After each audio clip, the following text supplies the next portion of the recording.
Rosemary was 35 when life hit her hardest. After 7 long years of marriage and countless failed attempts to have a child, her husband left without a word. Just a small note on the kitchen table. "I can't do this anymore.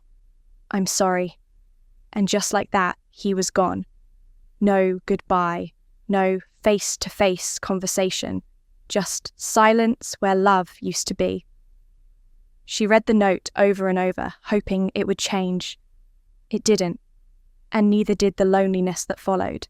Rosemary battled shame, heartbreak, and the crushing weight of dreams slipping through her fingers. She had wanted to be a mother more than anything. But now she was alone, childless, divorced, and drowning in questions. Who was she without him? Without a family?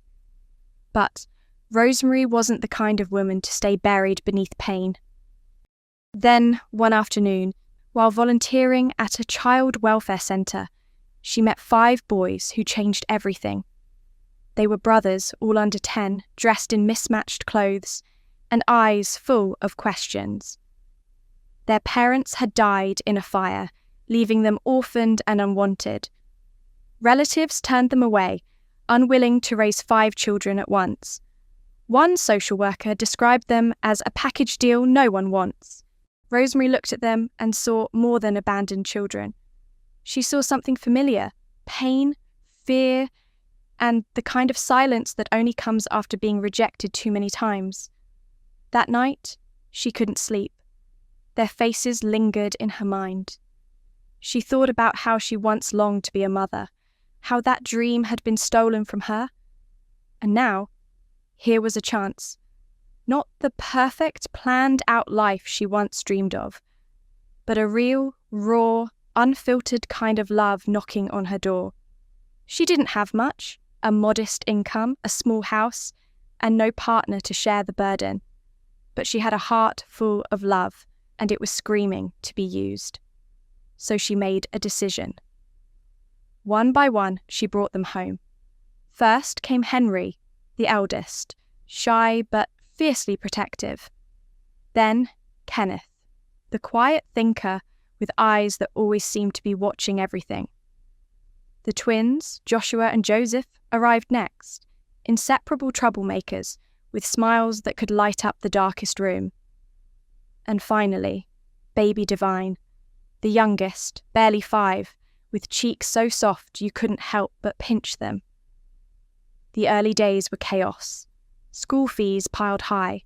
Food was sometimes scarce, and sleepless nights became the norm. There were tantrums, broken furniture, scraped knees, and countless trips to the clinic. Teenage years hit like storms. Attitudes flared, voices rose, and doors slammed louder than thunder. But amid the messiness, something beautiful grew. There were moments when they danced in the rain, barefoot and laughing like wild things. They sang together on Sundays, gospel music filling their tiny living room as they ate jollof rice and told stories over steaming plates. Rosemary taught them how to tie ties, how to apologize, how to cook, and most importantly, how to love. She wasn't perfect. There were days she cried quietly in the bathroom, overwhelmed and unsure. But she never gave up. Every hug, every scolding, every bedtime story was given with the kind of devotion that only a true mother could offer. And slowly, the boys began to thrive. Henry got into university on scholarship. Kenneth started his own tech blog that gained attention online. The twins opened a small fashion line that quickly took off.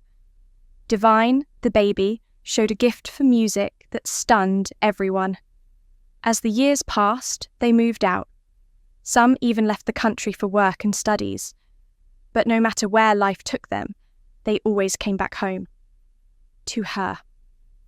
Rosemary's little house remained their anchor, filled with memories and laughter. She never asked for anything in return. To her, seeing them happy was reward enough. Time moved like a river, quiet at first, then rushing before you could blink. Rosemary's hair turned grey. Her hands bore the marks of years spent cooking, cleaning, and caring. but her spirit remained strong. She watched proudly as her boys grew into men who stood tall not just in height, but in character. Henry became a respected engineer, known for his calm mind and steady leadership.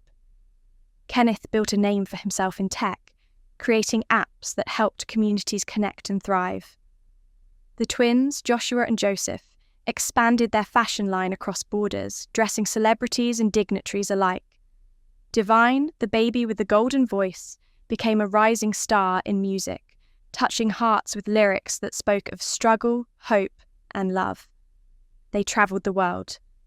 Yet every holiday, every birthday, every family gathering brought them back to the one person who made it all possible: Rosemary. She never asked for anything. Not a gift, not even a thank you. But deep down, she dreamed of something more than the small house she had lived in for over 30 years. It was worn now. The roof leaked when it rained.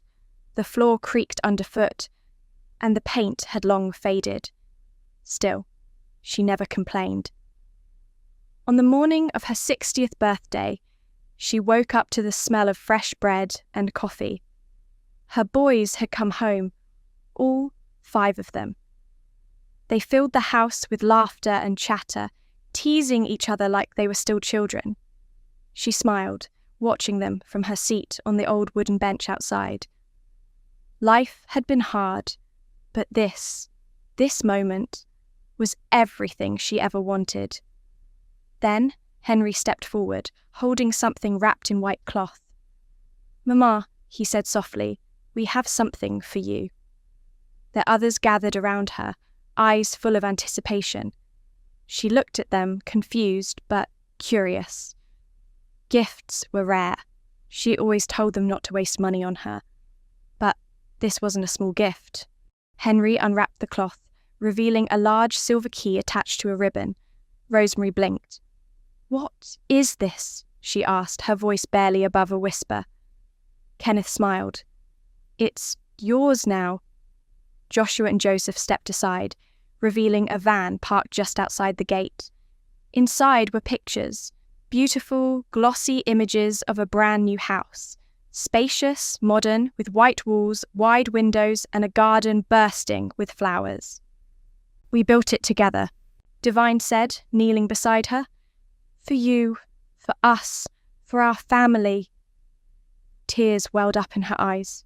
She couldn't speak. Her heart pounded in her chest like it was trying to escape. All those years of sacrifice, of giving without expecting anything in return. It had led to this moment. I don't know what to say," she finally managed, her voice trembling. "You don't have to say anything," Henry said gently. "We just want you to know. We remember everything. Every night you stayed up worrying about school fees. Every time you cooked with whatever was left so we could eat. Every hug, every scolding, every prayer. You gave us everything when no one else would."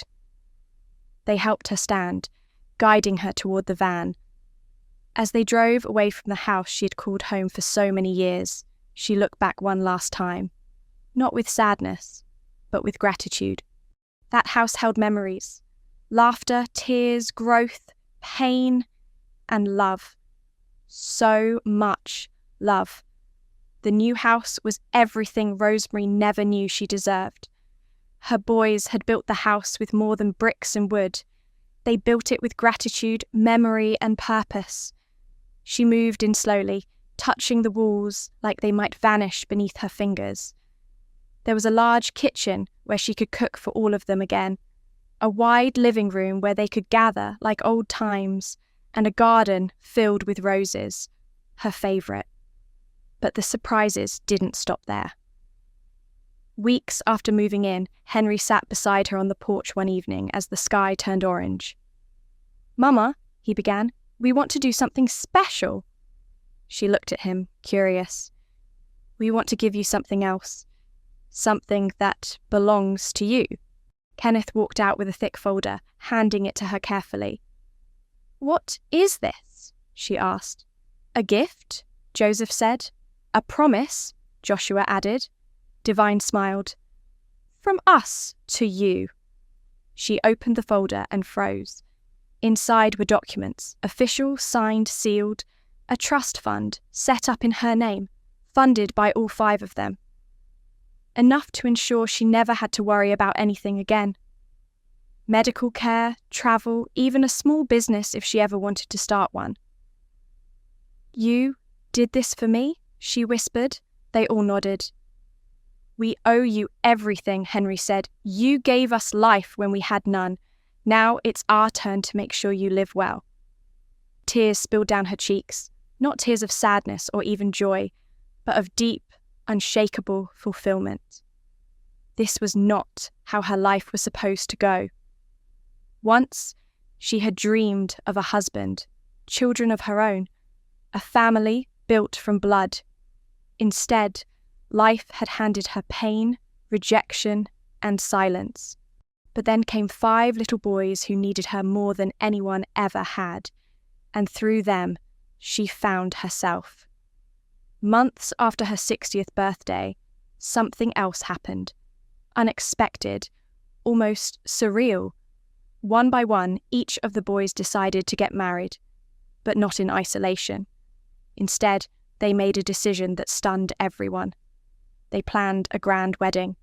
5 grooms, 5 brides, one epic day. A celebration not just of love, but of the woman who had taught them what love really meant. The wedding became the talk of the region.